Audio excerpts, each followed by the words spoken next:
Bonjour à toutes et à tous et merci de votre fidélité.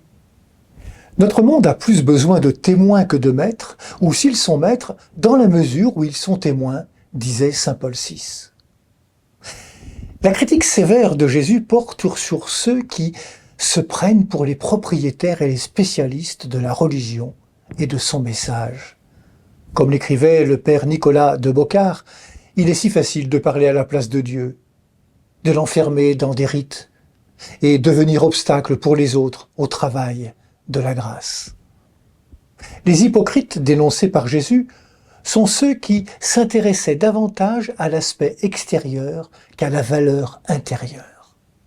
Jésus vient nous dépouiller de tous les déguisements et des façades que nous employons.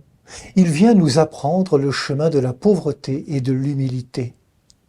Pauvreté et humilité, c'est le vêtement que Jésus a choisi de revêtir pour nous ouvrir à l'amour de son Père créateur et miséricordieux. Jésus proteste contre toutes les formes de domination au nom de la religion.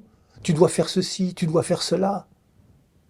Jésus nous apprend que la foi s'apprend dans le temps et l'histoire. Elle se reçoit, elle s'éveille au cœur même de nos tâtonnements et de nos imperfections. Être chrétien, être chrétienne, ce n'est certainement pas être un donneur de leçons, c'est plutôt une invitation quotidienne à être les témoins d'un Dieu qui n'oublie jamais personne, d'un Dieu qui ne laisse personne sur le côté de la route, qui ne ferme aucune porte à celui ou celle qui cherche un sens à sa vie. Le seul modèle crédible, c'est Jésus-Christ lui-même, parfaite image du Père. Alors, ne soyons pas de celles et ceux qui enferment l'Esprit Saint.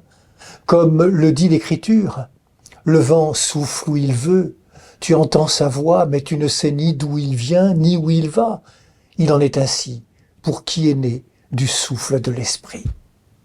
Bonne journée à toutes et à tous, prenez bien soin de vous et des autres.